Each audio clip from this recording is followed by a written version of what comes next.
사도행전 1장 6절에서 11절 교독으로 읽겠습니다. 제가 먼저 읽겠습니다. 그들이 모였을 때 예수께 여쭈어 이르되 주께서 이스라엘 나라를 회복하심이 이때니까 하니, 이르시되 때와 시기는 아버지께서 자기의 권한에 두셨으니 너희가 알 바 아니요 오직 성령이 너희에게 임하시면 너희가 권능을 받고 예루살렘과 온 유대와 사마리아 땅까지 이르러 내 증인이 되리라 하시니라. 이 말씀을 마치시고 그들이 보는데 올려져 가시니 구름이 그를 가리어 보이지 않게 하더라. 올라가실 때 쟤들이 자세히 하늘을 쳐다보고 있는데 흰옷 입은 두 사람이 그들 곁에 서서 이르되 갈릴리 사람들아 어찌하여 서서 하늘을 쳐다보느냐 너희 가운데서 하늘로 올려지시니 예수는 하늘로 가심을 본 그대로 오시리라 하였느니라. 아멘. 살아계신 하나님의 말씀입니다. 자리에 앉으시기 바랍니다. 오늘은 교회의 생일입니다. 우리 교회만이 아니라 전 세계의 교회의 생일이 바로 성령 강림주일입니다. 교회는 우리 사람들이 세운 게 아니에요. 성령이 임해서 성령의 능력으로 세워진 게 교회입니다. 그래서 교회와 성령은 떼놓을 수가 없어요. 만약에 교회 안에 성령이 없다면 교회가 아닙니다. 그냥 사람들의 모임이지요. 여러분, 예수님께서 승천하신 후에 마가의 다락방에 모여 기도하는 사람들에게, 쟤들에게 성령이 임하게 하셨습니다. 어떻게 했습니까? 성령이 임할 때까지 기다리라. 500명이 기도했습니다. 그런데 다 떠나갑니다. 120명만 성령을 받습니다. 여러분, 기다리고 기도하십시오. 그러면 성령을 받을 줄 믿습니다. 두려워 떨고 있는 자들이 성령 받은 후에 어떻게 합니까? 담대하게 복음을 전하는 사람들로 변화되었습니다. 이것이 바로 성령의 역사입니다. 성령은 사람을 변화시키십니다. 두려움을 담대함으로 바꾸십니다. 여러분, 세상만 바라보던 사람을 하나님 나라 바라보는 사람으로 변화시키십니다. 자기만 위해 살던 사람을 하나님과 영혼을 위해 살아가게 하신다는 거예요. 그래서 성령 강림 주일을 맞이하여 우리가 깊이 생각해야 할 것이 있습니다. 질문입니다. 성령 충만한 사람은 어떻게 살아야 되는 거예요? 성령 받은 사람은 무엇을 해야 하는 거예요? 여러분, being이 존재라면 doing은 행동입니다. 그러니까 성령 받은 사람은 being, 자기 존재를 발견하고 난 이후에 doing, 뭐를 해야 되는가를 나와야 된다는 거예요. 여러분, 오늘 본문에 보니까 예수님께서 쟤들에게 성령을 약속하시면서 성령 받은 사람이 해야 할 가장 중요한 일이 무엇인지를 말씀하고 있는 거예요. 여러분, 동문서답이란 말 알지요? 이 말의 뜻이 뭐예요? 이 말은 잘못된 내용과 전혀 다른, 질문한 내용과 전혀 다른 대답을 하는 것이 바로 동문서답이에요. 살아가면서 종종 경험하는 일이 바로 동문서답이에요. 내가 묻는 말과 다른 대답이 돌아오면 답답한 마음이 들지 않습니까? 특별히 연세가 드시고 잘 듣지 못하시거나 대화가 엇갈리는 경우가 있지 않습니까? 뭐라고? 그러잖아요. 안 들려. 서로의 말을 정확하게 듣고 이해하는 것이 얼마나 중요한지 다시 생각나게 하는 거예요. 여러분, 사람 사이에도 그렇지만 신앙생활에도 마찬가지예요. 하나님의 뜻을 바르게 듣는 것이 매우 중요합니다. 듣는 것이 달라지면 생각이 달라져요. 삶의 방향도 달라지기 때문이에요. 오늘 본문이 그런 내용이에요. 쟤들이 스승인 예수께 질문합니다. 어떤 질문합니까? 그들이 모였을 때 예수께 여쭈어 이르되 주께서 이스라엘 나라를 회복하심이 이때니까. 이때 예수님이 동문서답하십니다. 때와 시기는 아버지께서 자기 권한에 두셨으니 너희가 알 바 아니야. 오직 성령이 너희에게 임하시면 너희가 권능을 받고 온 유대와 사마리아 땅까지 이르러 내 증인 되리라. 동문서답하십니다. 여러분, 그 당시 이스라엘은요, 로마의 식민지였어요. 그때 나라를 독립시킬 수 있는 지도자가 오래간만에 나타났다고 하니까 얼마나 기대가 컸을까요? 그들은 메시아를 기다렸습니다. 메시아가 오면 이스라엘을 독립시킬 것이다. 이게 그들의 신앙이었어요. 그래서 쟤들은 예수님께 이스라엘 나라의 독립이 언제쯤 이루어질까요? 메시아 대신 예수님께 질문을 한 거예요. 아마 저 같아서도 이해할 수 있는 질문이에요. 그런데도 예수님은 이 물음과는 전혀 상관없이 동문서답합니다. 너희는 알 바가 아니다 하시면서 다른 대답을 하십니다. 그런데 중요한 것은 제자들이 이런 질문을 할 때가 언제였습니까? 바로 예수님을 3년 동안 따라다닌 이후에 이 질문한 거예요. 예수님이 십자가에 죽으시고 부활하신 다음에 승천하기 바로 직전에 이런 질문을 하고 있습니다. 이 말은 오랜 시간 신앙생활한 사람이 이런 질문을 하고 있다는 말과 똑같습니다. 오랜 시간 신앙생활을 했다고 하는 것은 예수님이 병 고치시고 죽은 나사로를 살리시고 부활하셔서 여러 가지 기적 같은 일을 많이 보았다는 말입니다. 그 정도 예수님이 일으킨 기적을 보았으면 믿음 있는 질문을 해야 하지 않습니까? 그런데 안타깝게도 영적인 질문하는 것이 아닙니다. 육적인 질문을 하고 있는 거예요. 그만큼 신앙생활을 했으면 믿음의 이야기를 할 수 있을 텐데 아직도 옛날과 똑같이 변함없는 거예요. 이것이 문제라는 것이 오늘 말씀의 이야기입니다. 다시 반복합니다. 예수님이 이제 곧 올라가요. 그 올라가는 예수님 앞에 묻는 거예요. 어떤 질문을 해야 돼요? 예수님, 제게 믿음 주세요. 아니면 예수님 믿을 수 있는 능력을 주세요. 이렇게 질문해야 되는데 뭐라고 합니까? 언제 우리나라 독립됩니까? 언제 우리나라 해방됩니까? 이 세상의 이야기를 구하는 거예요. 육적인 걸 구하는 게 그게 문제라는 거예요. 여러분, 이런 문제는 옛날 예수님 시절만 있는 것이 아니에요. 오늘 우리가 살고 있는 이 시대도 여전히 많이 나타나고 있어요. 오랜 시간 동안 1대, 2대, 3대 신앙생활을 했으면 믿음이 자라고 영적으로 성숙해질 만도 한데 아직도 오늘 말씀에 나온 제자들과 크게 다르지 않게 세상적인 것에 온 마음을 빼앗길 때가 많이 있다는 거예요. 여러분, 제자들은 그들이 살고 있는 나라가 독립이 안 되고 오랜 시간 로마의 식민지 있다는 것이 개인의 슬픔을 넘어서 국가적 아픔이었습니다. 그러기에 그들의 꿈에도 소원은 나라의 독립이었어요. 꿈에도 소원이 독립이었어요. 자나깨나 독립이 소원이에요. 이 말은 오늘로 말하면 육신의 문제에 너무나 집착하고 있다는 것이 제자들의 신앙이라. 여러분, 오늘을 살아가는 많은 사람들이 여전히 육신의 것에 마음을 많이 두고 살아갑니다. 우리 신앙인들도 때때로 예외가 아니에요. 삶의 중심이 하나님 나라보다 세상의 염려와 물질에 건강에 머물러 있을 때가 있다는 거예요. 그러나 성령 충만한 사람은 땅의 것만 바라보지 않고 하나님 나라와 영원한 것을 바라보며 살아가야 한다는 거예요. 그런데 우리 신앙도 조심하지 않으면 쉽게 세상적인 것에 마음을 빼앗기가 돼요. 몸은 하나님을 믿는다고 하면서도 마음은 여전히 세상에 머물러 있을 때가 있습니다. 지금 여러분 몸은 왔잖아요. 마음도 들려봐야 돼요. 딴 생각하면 안 돼요. 오직 주님의 말씀 들어보려고 애쓰면 들려와야 돼요. 여러분, 오늘도 여러분 몸과 마음이 하나님 앞에 나온 여러분 되시길 주의 이름으로 축원합니다. 이스라엘 백성도 출애굽을 했지만 마음까지 완전히 하나님께 향하지는 못했어요. 그래서 늘 애굽을 떠났지만 애굽을 그리워하면서 애굽에서의 삶을 이야기했지 않습니까? 우리가 애굽에 있을 때는 맛있는 것도 많이 먹었는데, 그러나 하나님께서는 그들이 광야에 머물지 않고 믿음으로 가나안을 바라보기를 원하셨어요. 마음이 가나안에 가 있어야 되는 거예요. 가나안에 가서 사는 것을 생각하면서 기쁘고 즐거워야 했습니다. 하나님이 약속하신 땅을 바라보며 소망 가운데 살아가기를 하나님이 원하셨어요.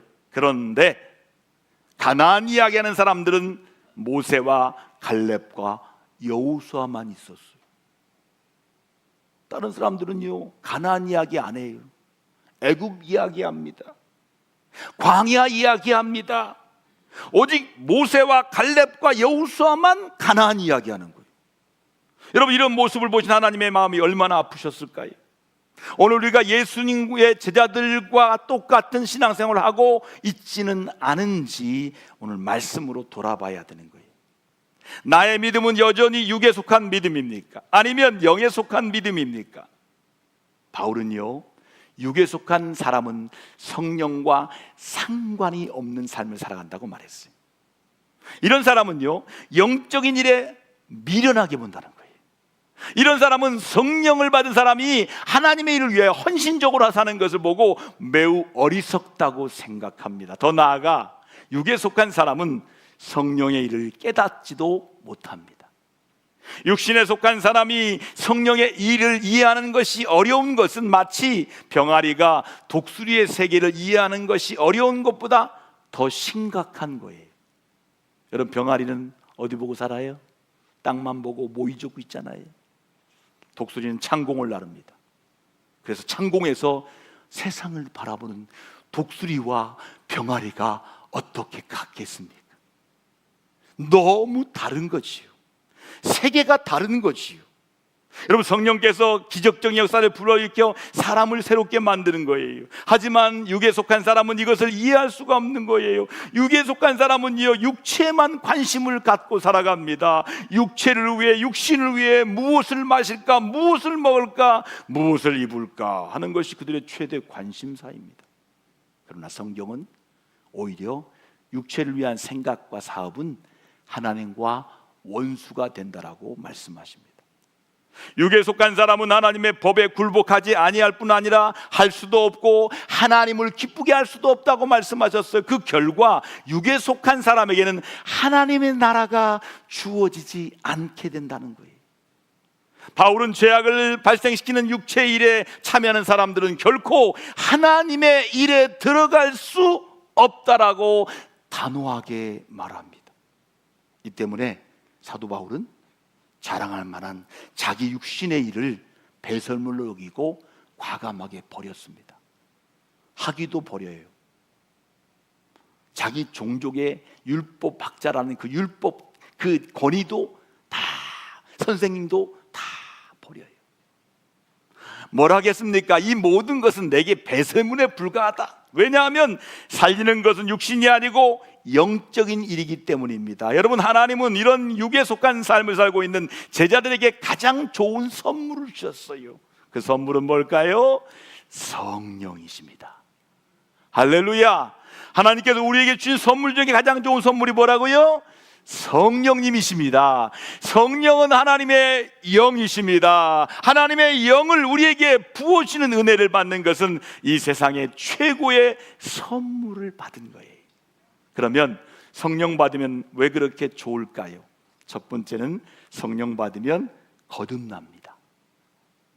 성경에 예수님께서 말씀하셨어요. 요한복음 3장 3절 5절 같이 한번 읽어볼까요? 함께 합니다. 진실로 진실로 내게 이르노니 사람이 거듭나지 아니하면 하나님의 나라를 볼 수 없느니라. 진실로 진실로 내게 이르노니 사람이 물과 성령으로 나지 아니하면 하나님의 나라에 들어갈 수 없느니라. 여러분, 이 말씀 잘 봐야 돼요. 거듭난다는 것은 구원받고 성령으로 새 사람이 되는 것을 의미합니다. 산천초목이 새롭게 되는 거예요. 지난 우리 2주에 우리 최공칠 은퇴 목사님이 그랬잖아요. 목사의 아들로 태어났는데 거듭나니까 산천초목이 새롭더라. 이게 거듭남이에요. 물론요, 그렇게 느끼지 않는 분도 계세요. 어떤 분은 눈에 보이는 것은 아무것도 없어요. 그런데 새롭게 들려요. 귀가 거듭난 거예요. 어떤 분은 눈이 거듭나요. 어떤 분은 마음이 거듭나요. 그래서 거듭난 사람들의 특징이 뭐냐면 얼굴이 밝아져요. 와! 한번 해볼까요? 와! 이런 세상이 있네? 이런 거예요. 거듭난다는 것은 구원받고 성령으로 새 사람 되는 걸 의미해요. 바울은 이 거듭남의 상태 이렇게 말합니다. 자, 고린도 후서 5장 17절 같이 있습니다. 그런즉 누구든지 그리스도 예수 안에 있으면 새로운 피조물이라.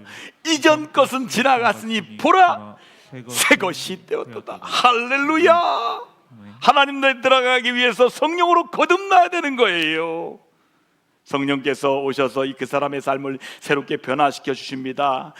죄를 회개하고 의인이 되게 합니다. 세상 정욕과 쾌락으로 사는 사람이 하나님께 영광 돌리는 삶으로 살아간다는 거예요. 좀 구체적으로 말할게요. 지옥 갈 사람이 천국으로 가는 삶의 변화가 나타나요.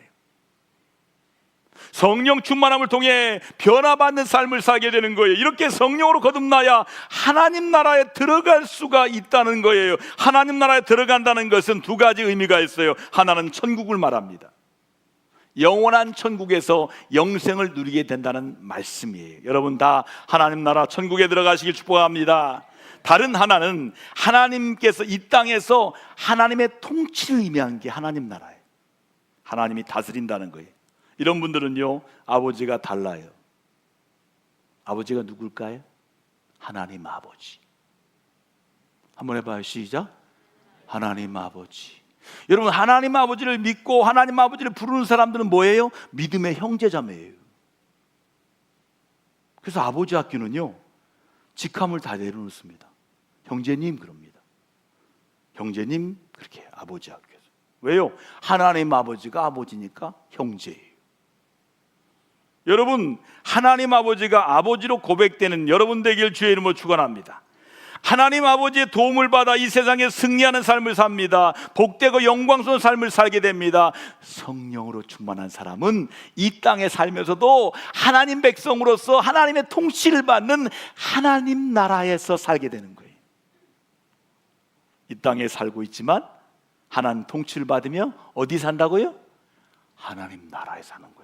내 마음에 천국이 이루어져서 내 마음속에 하나님 나라가 계시니까 나는 내 마음에 하나님 나라 있음으로 말미암아 이 땅에 사는 것도 하나님 나라처럼 사는 거예요.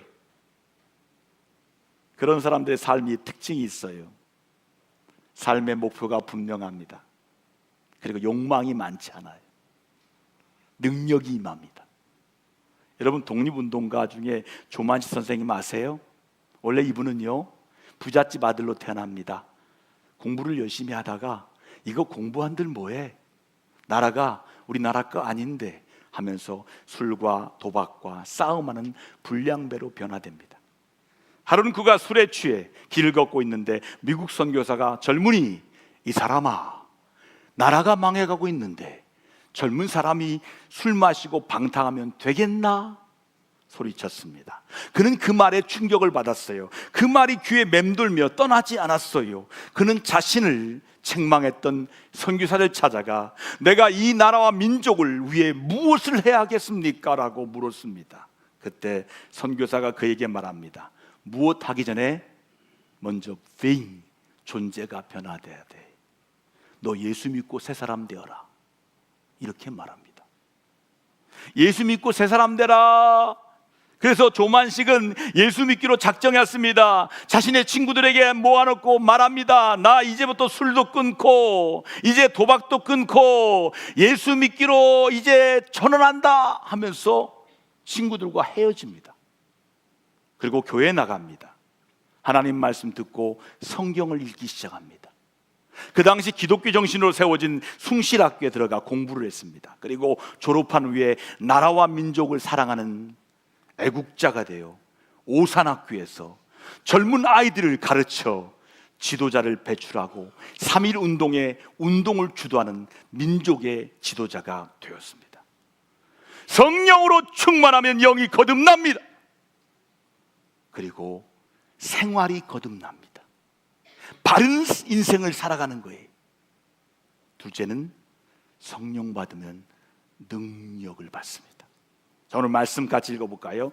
오직 성령이 너희에게 임하시면 너희가 권능을 받고라는 이 권능이라는 말은 두나믹스라는 말인데 다이나마이트 같은 능력이 임한다는 거예요. 성령 받을 때 하나님이 능력을 부어준다는 거예요. 성령 받을 때 하나님께서 능력을 부어주심을 믿습니까?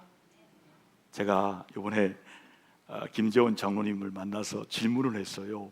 왜 연예인들이 자살하는 걸까요? 왜 연예인들이 죽을까요? 물었어요. 그랬더니 단순하게 대답하더라고요. 그 연예인들을 보면 욕망은 많은데 능력이 약하면 죽는다는 거예요. 인기가 올라가길 욕망에 바래. 근데 능력이 약해. 그러니까 죽어버려요. 근데 거꾸로 능력이 강하고 욕망이 약하면 어떻게 합니까? 능력이 욕망을 통제하죠. 여러분, 하나님 주신 능력으로 여러분 욕망이 통제되길 주의 이름으로 축원합니다. 능력을 받아서 욕망을 억제해야지. 욕망을 다스려야죠. 그게 하나님의 사람이죠. 성령 받을 때 하나님이 능력을 주신다는 거예요. 이 권능을 주신다는 거예요. 이 권능은 인간의 힘이 아니라 하나님께서 주시는 강한 능력을 의미하는 거예요. 강력한 하나님의 능력이 우리에게 나타나는 거예요. 그때 어둠이 떠나갑니다. 술귀신이 떠나가요. 도박귀신이 떠나갑니다. 중독귀신이 떠나갑니다. 병고침의 은사를 받습니다. 성령이 임하시면 연약한 사람도 담대하게 되고 성령의 능력이, 하나님의 능력이 그의 삶 가운데 나타나여 승리하는 삶을 살게 되는 거예요. 오랫동안 교회를 다녔다 할지라도 성령의 은혜와 변화가 없다면 참된 믿음의 능력을 경험하기 어렵습니다. 여러분, 신앙생활은 단순한 종교 생활이 아닙니다. 성령 안에서 살아가는, 움직이는 삶이 되어야 되는 거예요. 여러분, 성경은 이렇게 말씀하고 있습니다. 같이 읽어볼까요? 스가랴 4장 6절 7절 구약의 말씀이지만 같이 읽겠습니다. 그가 내게 대답하여 이르되 여호와께서 스룹바벨에게 하신 말씀이 이러하니라.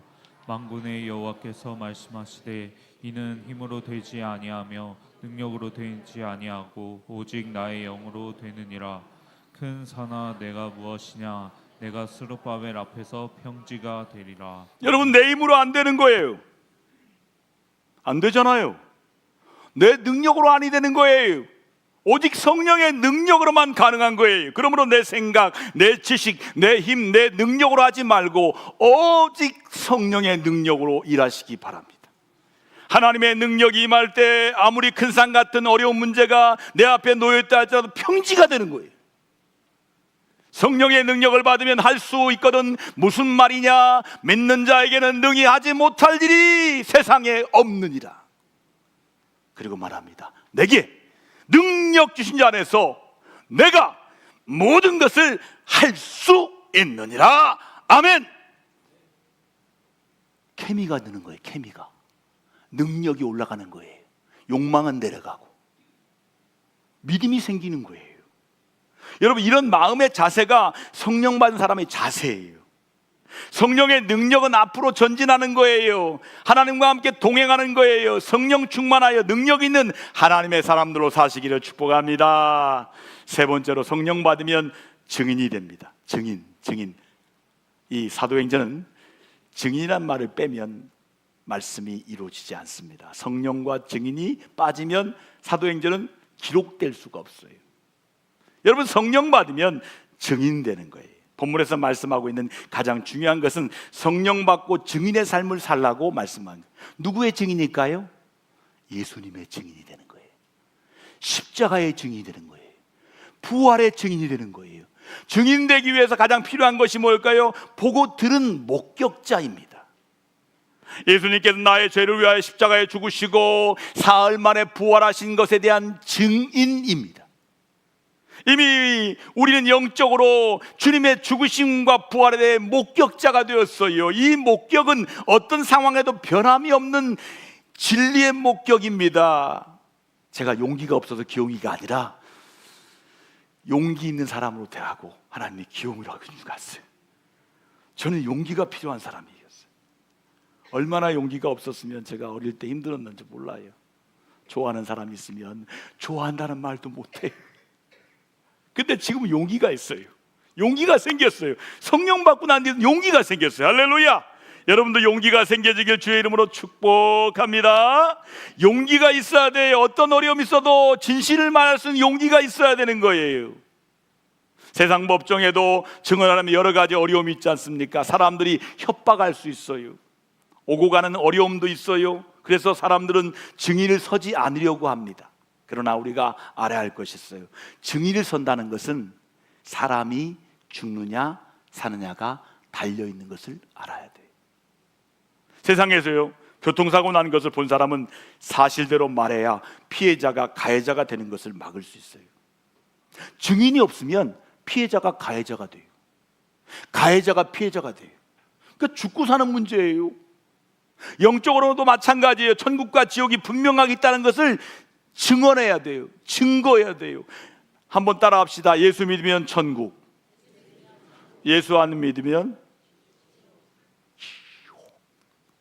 강조해야 돼. 시작. 예수 믿으면 웃을 때 웃어야지. 예수 믿으면 천국, 예수 안 믿으면 지옥. 이거 진짜예요. 여러분, 이것을 모든 사람에게 증거해야 되는 거예요. 이것은 우리 주님을 우리에게 말씀하신 명령의 말씀이에요. 사람을 살리는 복음을 전하는 일에 대해서 담대한 용기가 필요해요. 그 용기가 성령으로 충만할 때만 될 수 있는 거예요. 인간이 내는 용기는 상황에 따라 바뀌게 돼요. 그렇잖아요. 어렵지 않을 때는 마치 용기 있는 사람처럼 나 죽음 안 두려워 그래요. 그런데요, 상황이 바뀌어요. 그러면요, 목숨 어려울 때, 힘들 때, 물질이 어려울 때 나도 모르게 뒤로 슬슬 빠집니다. 그렇기 때문에 영원히 변하지 않고 용기 있게 복음을 전할 수 있는 힘은 오직 성령의 능력뿐인 줄 믿으시면 아멘 합시다. 그래서 주님은 성령의 충만함을 받으라고 합니다. 여러분 자신에게 말합시다. 성령의 충만함을 받으라. 성령의 충만함을 받으라. 연약하고 흔들리는 신앙에 머물지 마시고 그냥 어떤 고난과 역경 앞에서 용기 있게 복음을 전하는 성령으로 충만한 하나님의 사람이 되라고 말씀하십니다. 자, 우리 동대전교회 모든 성도들 성령으로 충만하여서 예수님의 증인들 다 되시기를 축복합니다.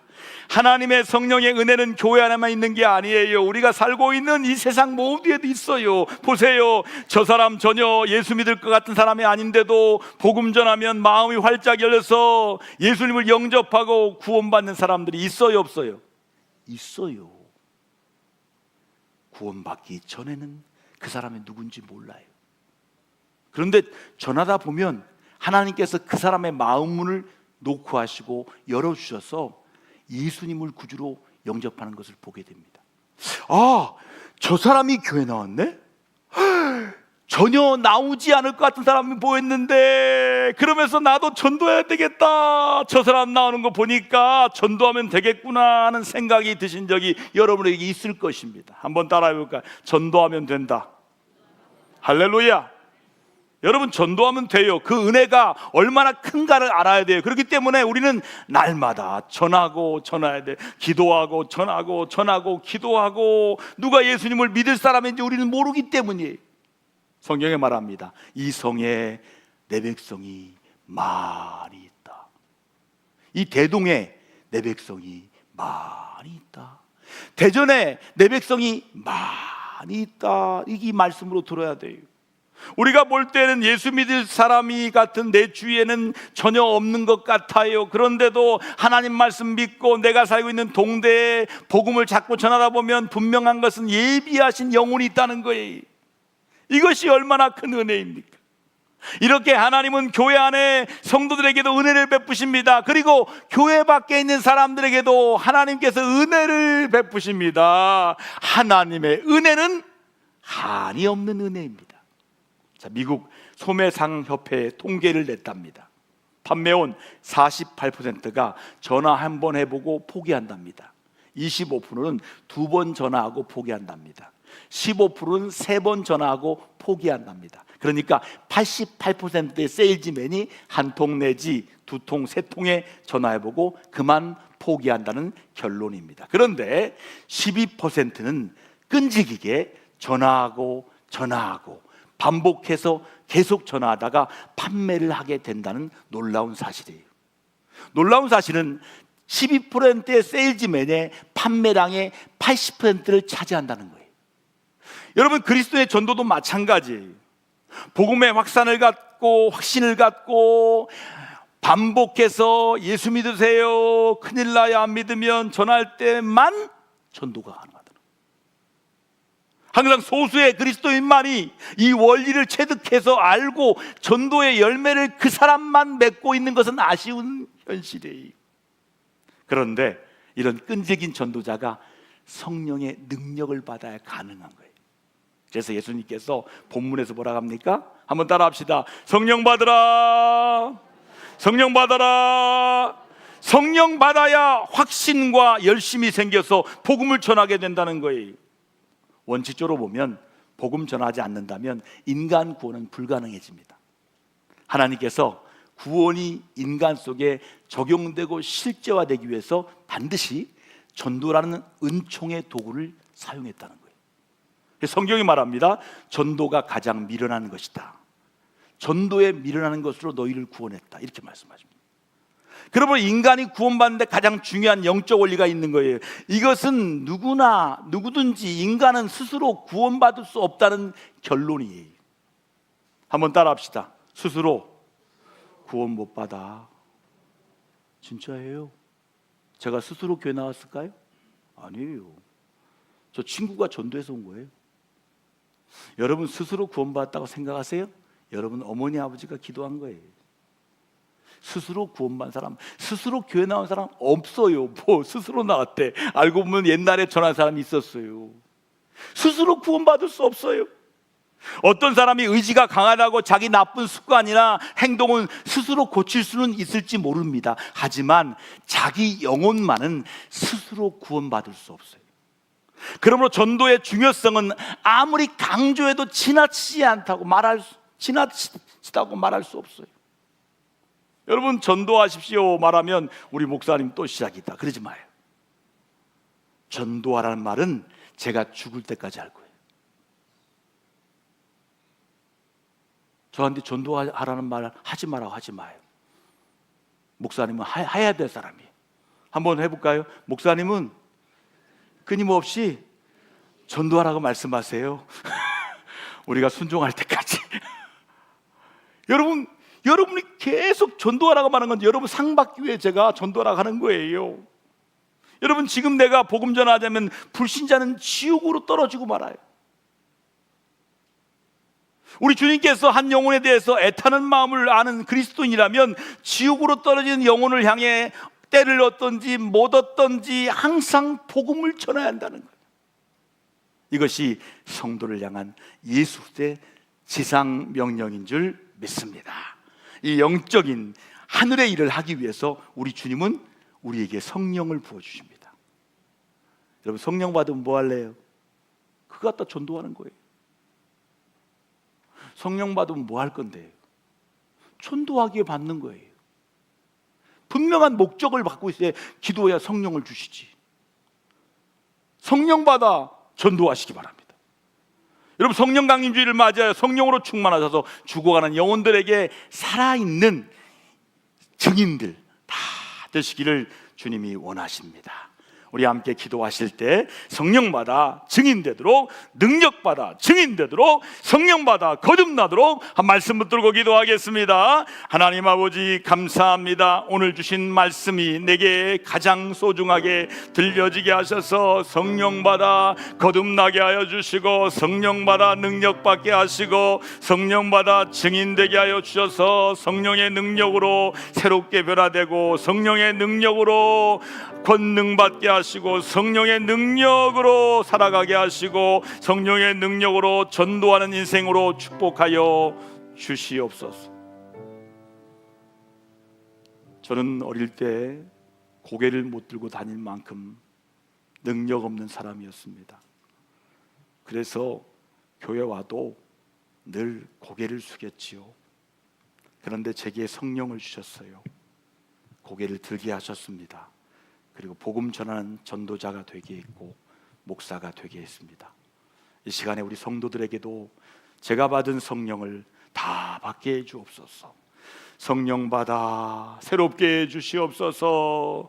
성령 받아 능력 받게 하여 주옵소서. 성령 받아 증인의 삶을 살도록 지켜주시고 보호하시고 이끄시는 예수님의 이름으로 감사하며 간절히 기도드리옵나이다. 아멘.